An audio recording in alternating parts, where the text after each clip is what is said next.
Welcome to Samba Samba. Enjoy the video. You'll begin by confirming prerequisites so the link works reliably.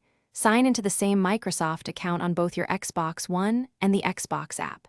Next, make sure both devices share the same Wi-Fi network or have stable Xbox Live access, because network parity reduces latency and auth issues. On the console, enable streaming, game DVR, and remote connections. These settings let the app discover the console and stream content.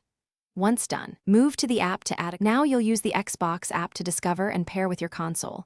Open the app, go to Devices or Consoles, and choose Find Your Console.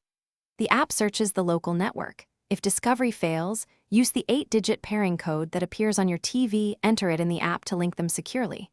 Make sure you authorize the app on the console when prompted, so the app can stream and manage captures. Once confirmed, test a short connection to validate video, audio, and controller input. Finish by testing streaming, remote play, and controller response.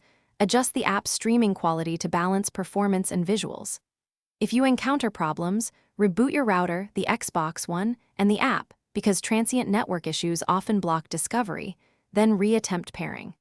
Also verify your Microsoft account is correct and that NAT type isn't strict, since a strict NAT can prevent connections. A key tip: switch to wired Ethernet or enable UPnP on your router for the most reliable link, then retry pairing. Thanks for watching. Consider subscribing if we helped you.